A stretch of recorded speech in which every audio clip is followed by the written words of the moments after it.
Alright, for today's video ay ipapakita ko sa inyo ang siyudad ng Davao City, downtown area ng heart of the city. Ibig sabihin nun ay pinaka City Hall area, no, within the vicinity of Davao City Hall.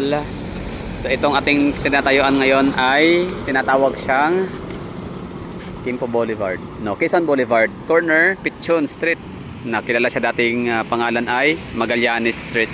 So ito yung intersection, pero ang pinaka landmark ho dito kapag sumasakay ka ng jeep, taxi, sabihin mo agad, saan ka banda sa Davao City? Ay punta kami ng Almendras Gym. Pero sure ha, kung mga driver ngayon alam pa yung Almendras Gym, kasi dati talagang napakalaking nito, landmark sa Davao City, Almendras Gym. Sino ba si Almendras? Sino siya, no? Governor Almendras. So Almendras Gym, dahil daw kay Almendras Gym kaya napunta dito ang mga Duterte. Parang siya yung nagbigay balita sa mga Duterte na merong isang magandang syudad sa Davao City, napaka-promising city. So, Quezon Boulevard, Philcres Centrales. Sa unahan yan, Tulay, Bolton Bridge. Yun na yung pinakahuling portion ng Quezon Boulevard. Pagkatawid mo, kabila niyan ay Quimpo Boulevard na siya. O, Philcres Centrales, Centrail, rather. Or Centrale. BXI, Optom, and hindi ko alam ano pa yung iba dyan. Okay, so tawid lang tayo dito. Meron namang tawiran, meron namang tulay sa unahan, pero yung dinaanan ho natin ay ano din talaga yun, daan, no? Para tumawid. Okay, anyari sa ano natin dito, pambansang tinapay ng bayan, Angel's Burger, unang kagat, tinapay lahat. Okay, Washington para to tawag dito ha, Washington DC. Kung merong mga greetings galing sa Qatar-Qatarantaduhan, Qatar-Qatarman Northern Samar, galing sa Mexico, Pampanga, meron ding shout out and greetings coming from Washington DC. Washington means Washington. Bakit tinatawag tong Washington? Barangay bang Washington? Barangay Washington. DC means Davao City. Yan. Usually sa mga nakatira dyan, mga kababayan natin, mga Muslim, Maranao. Tama ba? Okay, so ito yung mga lumang bahayan dito. Sino kaya may-ari dito? Sinong nakaalam sa residential na to? Ang ganda ng mga bahay, oh. Uniform. Alright, love bus. Ito naman ang Chris Inn, ang nagmamay-ari ng Philcres Central Convenience Store. At ito, Chris Inn. Ano pa ba mga negosyo nila? Kay comment nga dyan. Okay, so Magallanes Extension, pero picture na siya ngayon. Bakit kasi binabago-bago? Paulit-ulit binabago yung lagi na lang binabago yung mga kalye dito, no? Yung Iniego ginawang Anda, ay yung Anda ginawang Iniego, ayan, no? Daming mga pagbabagong ginaganap sa Davao City. Ito, Claveria. Ngayon, tinatawag na siyang si Imrecto. O, asan yung Claveria? Dito sa right side. Yan, yung papuntahan ng jeep na kulay green. So, ito naman yung Andres Bonifacio Circle or Andres Bonifacio Park. Tapos syempre yung pinaka-iconic namin dito na tawag nito, yan, barbecuehan ni Colasas. Yan. So napaka strong, no, ni Colasas. Di talaga siya bumitaw, andyan pa rin siya, nananatili, nilaban niya. Ang nagmamanage yan ngayon ay ang anak na, yung dating si Madam, yung owner, wala na, no, pass away na pala yun. So ito yung Andres Bonifacio Park, Chris Inn. Sa wakas ay natapos na rin tong gusali nila, inn, hotel, ganyan, parang hop in. So ito naman yung bagong gusali ng City Engineering Office and City Health Office. Ang City Health Office dati matatagpuan doon sa may malayo, yun, likod nun, Bernardo Clinic somewhere, tama ba? Tapos itong Engineering Office doon din sa may likod ng City Hall, sa may likod ng Rizal Park. Kaso nga lang, dahil nga sa anay na lang yung nagpapatibay nun, naghahawak kamay para hindi bumigay, kaya yun, talagang dinimolish na siya, dinismantle at nilipat dito. Mas disente, mas ligtas tirhan ng ating mga magigiting na mga inhenyero sa syudad ng Davao. Ito naman yung ating Osmeña Park. Di ko alam kung open na ba sila. Time check tayo. It's 5:54. Osmeña Park. Parang wala pang tao, no? Ay, sarado pa nga. Dati open park lang to, no? Ngayon meron na siyang limit. Like hanggang alas 5 ng hapon. Tapos alas 6, alas 7 yan ng umaga. I don't know. Dati wala to. Wala naman tong walang grills, walang pader. Basta na siya. Nandyan tambay ang mga tao. Mga taong grasa. Ibig sabihin nun mga mga homeless, no? Mga palaboy. Di naman talaga mapalaboy, may mga bahay naman talaga yung mga yun. Dito na talaga gusto matulog kasi nga ligtas, safe naman talaga. Tapos yun may mga damat board, cheese board sa mga lamisa. So I don't know the reason bakit na nilagyan ng bakod. Siguro para talaga mas mapanatili yung kalinisan. Hindi na siya gawing tambayan, tahanan ng mga tao. Okay, ito yung pinaka first ever na ano yan? Women's Desk, Children and Women's Protection. Ang tawag dyan? Women, ayun. Women and Children's Protection, Davao City po. So, ito yung nagsisimula. So, di ba? Benchmark ang Davao City, no? Pagdating sa mga ganyang gawain ng city government.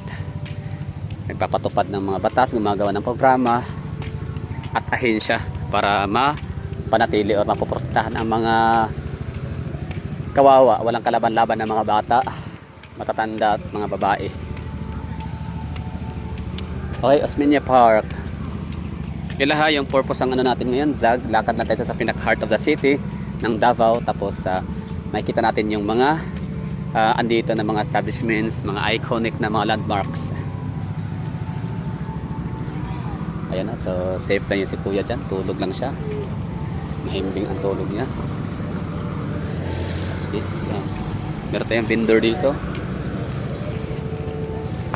Hindi yata ambulant vendor si nanay. Siya ay parang doon talaga siya lagi. Ayan yung ating sikat at iconic na mga pigyon ba tawag dyan? Pigyon. Basta mga kalapate. Oo. Inuulam para sa ibang lugar yan. Stop smoking and vaping. Yan, may mga ganyan lagi dito. Stop smoking and vaping sa mga pampublikong lugar. Ayaw pa elad sa vape o sigarilyo. Pati na sa second hand and smoke nga dala ni ini. Dili lang ang nagagamit ang mapiktuhan apil usab ang mga tao sa ilang palibot labi na ang imong mga anak o pamilya.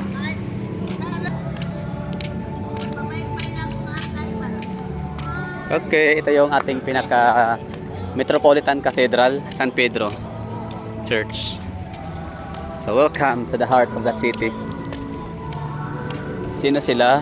Naglalakad? Anong grupo? Mga taga Bureau of Fire Protection ba sila? 39, ano yan? Okay, anong grupo sila? Ba't nakapula? Okay, sangguni ang panglungsod ng Davao City. Oh, SP Building. Diyan nag-oopisina ang ating Vice Mayor na si Rego Duterte. Tapos yung kanyang mga konsehalis. So happy Sunday everyone.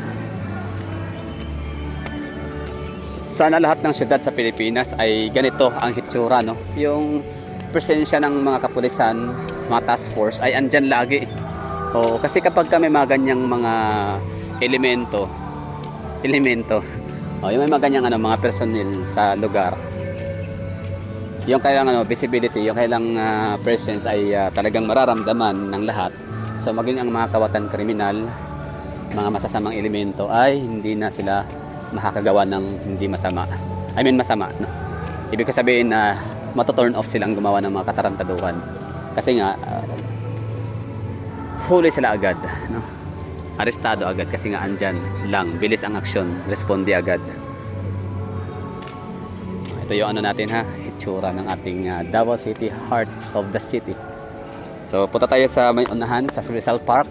Nga pala, Candelaria, anong park pa to dito? Candelaria Park. So nakatatlong park na tayo, no? Rizal Bonifacio Park, Osmeña Park, Candelaria Park. Candelaria Botanical Park. I don't know. Recommend ba sa park yun yung dinaanan natin? Tapos ito yung Rizal Park. It's Rizal Park right here. Kung saan natatagpuan yung napaka humble and simple na entablado. Oo. Hindi siya kagaya ng ibang mga lugar sa Pilipinas na ang taas na nga ng poverty incidence nila. Meron pa silang ganang gumastos ng millions of millions para pagandahin ang kanilang mga entablado. Wala naman talagang ganap, no? Ginagamit lang for entertainment. Pero itong namin dito, yan, napaka-iconic na ibon, no? Haribon. So yan sila ay humble lang siya na stage, pero ang daming ganap dyan. Dyan lang nang tatalumpati lagi ang the best of the best mayors of the Philippines, no? Duterte. It's Rodrigo Duterte, Sara Duterte, and Baste Duterte. And soon, pwede si Kitty Duterte, pero Rigo Duterte muna pwede naman. Omar Duterte. So galingan pa nila mag-aral pa sila ng abogasya, pag-aralan pa nila yung politika para mas sila, meron silang ma-achieve as mayor, no? Kasing galing sila ng lolo nila, ng tita, tito. Wala pang wala pang event of calendars o calendar event dito. Asan kaya nakalagay? Tanong natin sa mga taga rito. Diba? Napakasimple lang. Walang kagara-gara. Pero napaka-historical. Ito naman, City Hall of Davao, century-old City Hall, the oldest City Hall in the Philippines, no? Ibig sabihin is siya, yung structure ba? Na hindi talaga siya giniba, hindi siya binago. Restored lang, ganyan, pinagtibay, dinagdagan ng mas magaganda at matitibay at bagong mga materyales, pero hindi siya giniba talaga. So yan yung pinaka-original na design at present pa yung kanyang dyan, pinaka-original, no? Hindi siya replica na lang, kundi talagang original yan. So it's 100-year-old. So sabi na iba, mayaman doon Davao City, pero bakit ganyan ang hitsura ng city? Ang papangit, walang ganda, walang view. Pwede, tama, sige, sa inyo na ang pinakamagandang City Hall, pero sa amin na ang pinakamagaling na mga mayor. So, tsaka pinapahalagan talaga yung history.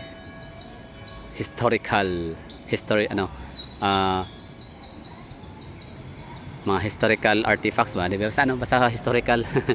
Ganda niya, no?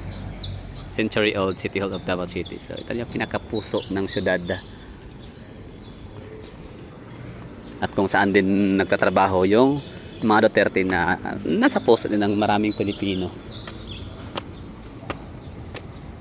Ito na yung pinaka holding park. It's Quezon Park. Saan sila? Anong grupo sila, no? Ang dami nila. Wala pa tayong nakita calendar events, no? Or event of calendar. At saan makikita yung yung mga gaganapin sa whole month of August.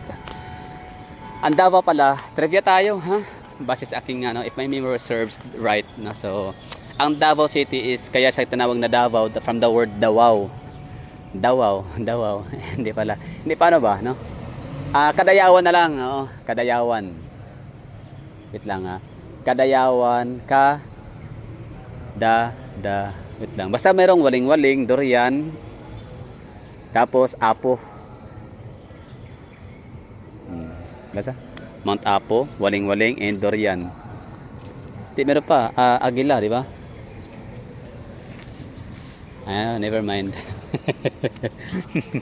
Basta meron yan. Paki-comment nga dyan sa mga nakapanood pa sa ditong sa portion na to dito. Basta bago ito naging Davao City, meron pa tong tawag. Basta bago naging Davao City, history, no? Tapos yan na nga, basta ang sineselebrate natin na festival sa Davao City ay waling-waling, durian, agila, tapos durian, agila, waling-waling, tsaka yun, agila, waling-waling, durian. Ba't tatlo lang talagang parang marami to tatlo na ba? Okay, never mind, basta pumunta dito. So yan, Unitap. Iconic bang Unitap? Para hindi naman masyado, no? Unicity tsaka Unitap magkapatid lang yata. Yan, San Pedro Cathedral. Iconic talaga yan. Lumang sa yan, structure.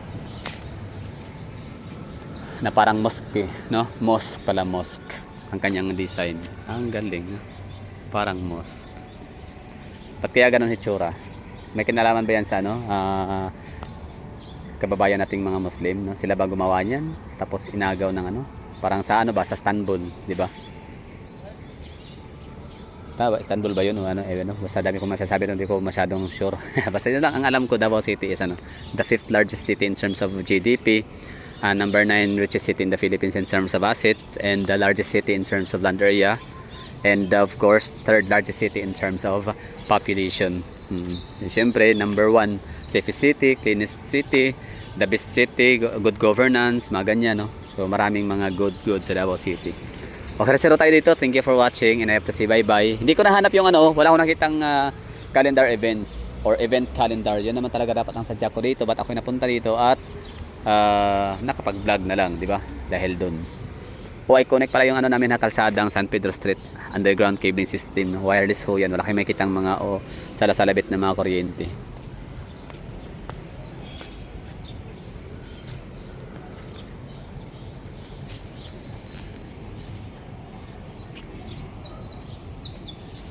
Ganda talaga, no? Davao City.